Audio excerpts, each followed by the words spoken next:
ఆత్మగౌరవం కేసీఆర్ సొత్తా అంటే ఈయన ఏమంటాడంటే ఆత్మగౌరవం అంటే కేసీఆర్దైనా ఇంకొవరికి లేదా అని చెప్పి అంటున్నాడు. టెలిఫోన్ ట్యాపింగ్ కేసులో కేసీఆర్కు సిట్ నోటీసులు ఇవ్వడంతో తెలంగాణ రాజకీయాలు వేడెక్కాయి. కేసీఆర్ను విచారణకు పిలవడం అంటే తెలంగాణ ఆత్మగౌరవాన్ని టచ్ చేయడమేనని బీఆర్ఎస్ నాయకులు మండిపడుతున్నారు. ఈయన రాధాకృష్ణనో బాధాకృష్ణనో నాకు అర్థమవుతలేదు. ఈయన బాగా పడుతుండే, ఆయనకు బాధ అవుతుంది, ఇబ్బంది అవుతుంది.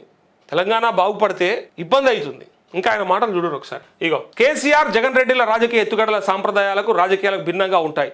అయితే తమ సమస్యలను ప్రజల సమస్యలుగా చిత్రీకరిస్తారు. ఎట్లా చెప్తాడు చూడర్రి, తమ సమస్యల్ని ప్రజల సమస్యలుగా చిత్రీకరిస్తారని చెప్పి చెప్తా ఉన్నాడు. ఏంది రైతు బంధు కేసీఆర్కి వచ్చేది ఉందా? అవసరమా? ప్రజల సమస్య. యూరియా ఏమన్నా రైతుకు అవసరమా? కేసీఆర్కి కావాలంటే యానన కొంటాడు, యానన తెప్పించుకుంటాడు. అంటే ప్రజల సమస్యల్ని తమ సమస్యలుగా చిత్రీకరించుకుంటాడు. తమ సమస్యల్ని ప్రజల సమస్యలుగా చిత్రీకరిస్తారట.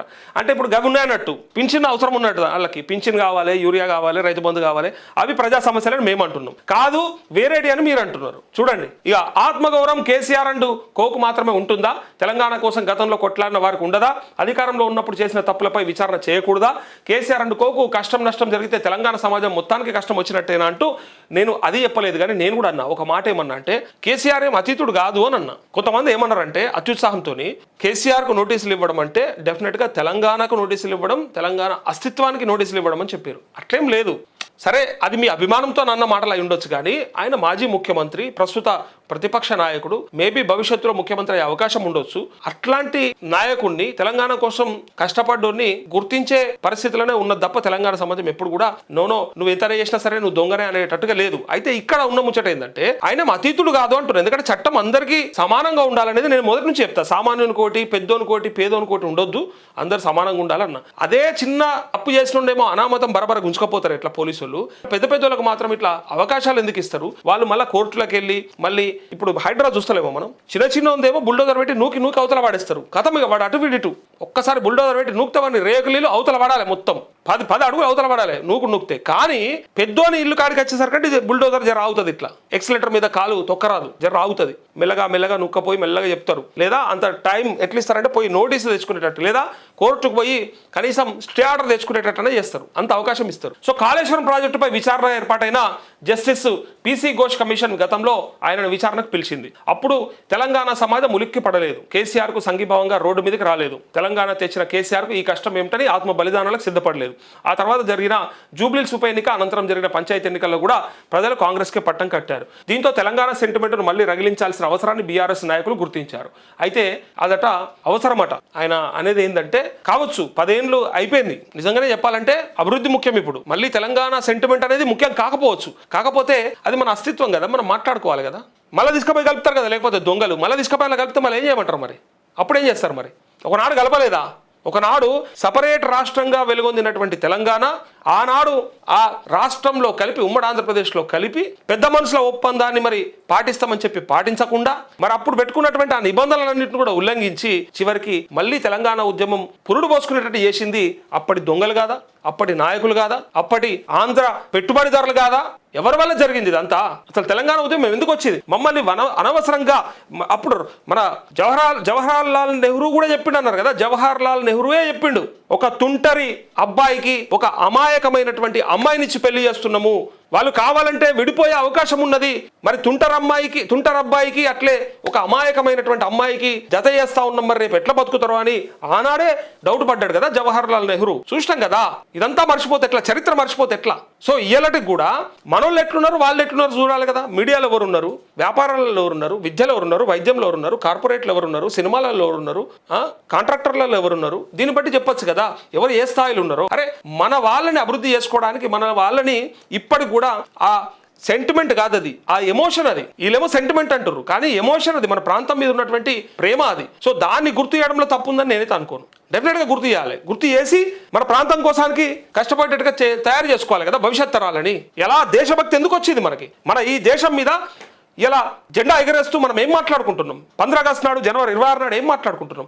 బ్రిటిష్ పాలనలో ఆనాడు మనము ఎట్లయితే బానిస బతుకులు బతికినామో, ఎట్లయితే మనందరం కూడా బానిస సంఖ్యలు తెలుసుకోవాలని ఆనాడు పోరాటం చేసినామో, ఆ సంఘటనలని, ఆ ఉదంతాలని ఎందుకు యాద్ చేసుకుంటాం మనము? ఎందుకు ఆనాటి పోరాట యోధులను, పోరాట స్ఫూర్తిదారులని ఎందుకు మనము మళ్ళీ తలుసుకుంటాము?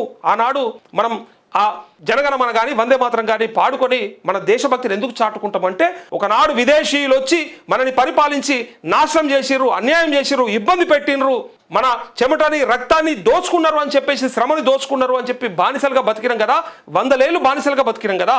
అట్లాంటి పరిస్థితులకు వెళ్ళి మరి స్వేచ్ఛావాయువులు పీల్చుకుంటున్నటువంటి మన దేశం గురించి మనం ఎట్లయితే మాట్లాడుకుంటామో తెలంగాణ ప్రాంతాన్ని కూడా వివక్షకు గురి చేసి ఒకనాడు పైసలతోని, మన పైసలతోని అక్కడ ఇక్కడ ప్రాజెక్టులు కట్టి మన రైతులకు ఎండబెట్టినటువంటి దినాలను మర్చిపోతే ఎట్లా, రోజులను మర్చిపోతే ఎట్లా?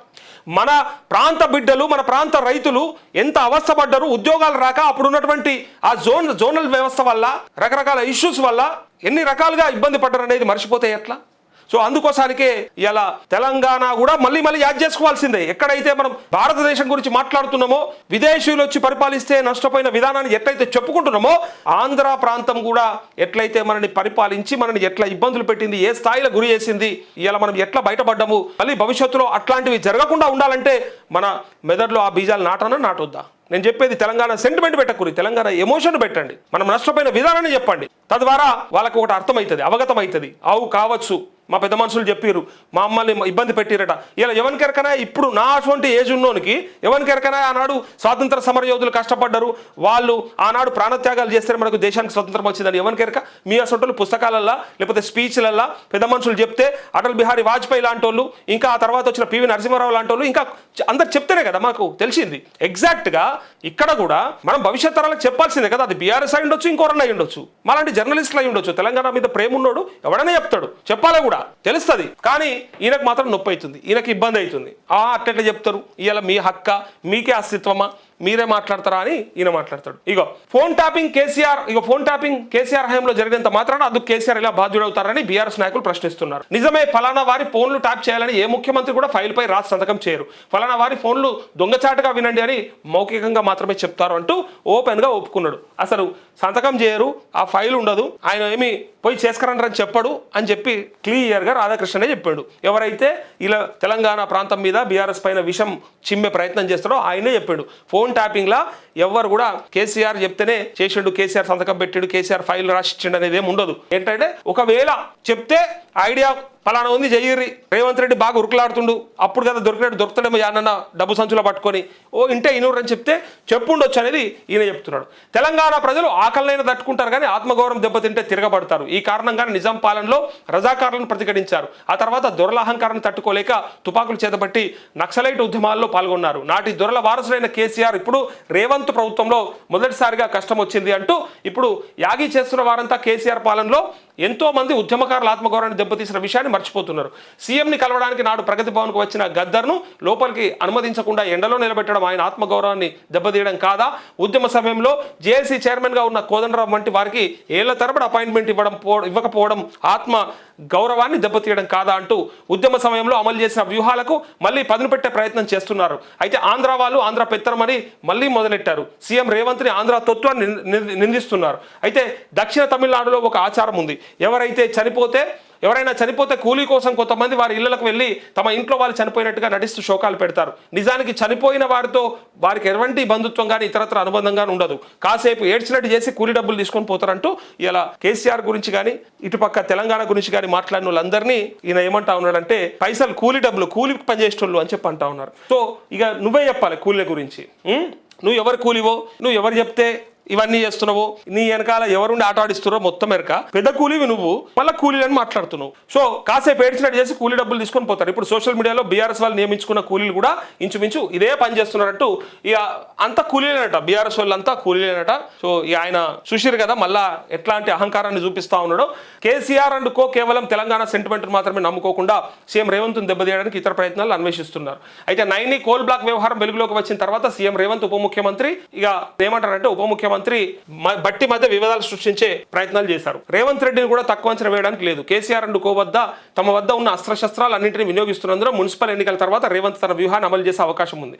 అయితే చంద్రబాబు రేవంత్ మధ్య గురు శిష్యుల బంధం ఉందో లేదో తెలియదు కానీ కేసీఆర్ జగన్ ఒకే మాట ఒకే బాటగా సాగుతున్నారు. వెంకటేశ్వర స్వామి భక్తులు అపురూపంగా భావించే లడ్డూలో వాడిన నెయ్యి కల్తీ కావడంపై సుప్రీం ఏర్పాటు చేసిన నిగ్గు తేల్చింది ఏంటి? జగన్ అండ్ కో చేస్తున్న ప్రచారం ఏంటి? లడ్డూ తయారీలో వాడిన నెయ్యిలో జంతువుల కొవ్వు కలిపారని సీఎం చంద్రబాబు చంద్రబాబు చేసిన ప్రకటనలు అబద్ధమని సిట్ తేల్చిందని జగన్ అండ్ కో ఉదరగొడుతున్నారు. నివేదికలో అంతకంటే దిగ్భ్రాంతికర విషయాలు వెలుగులోకి వచ్చాయి. అప్పట్లో తిరుమలకు సరఫరా అయ్యింది అసలు నెయ్యే కాదని తేలింది. పామాయిల్లో కొన్ని కెమికల్స్ కలిపి నెయ్యి పేరుతో సరఫరా చేశారని నిర్ధారణ అయ్యింది. దీన్ని సాంకేతికంగా కెమికల్ కాక్టైల్ అంటారు. కేసీఆర్ జగన్ తమ ఏలుబడిలో ప్రజాస్వామ్యాన్ని చెరబట్టిన విషయాన్ని ప్రజలు మర్చిపోలేదు. ఎదురు దాడితో ఎంతో కాలం నిజాల్ని దాచిపెట్టలేరు అంటూ ఇక్కడ ఈ వార్త. మొత్తానికైతే ఇక కొత్త పలుకుల చాలా వింత వింత విషయాలు చెప్పిండు మన రాధాకృష్ణ.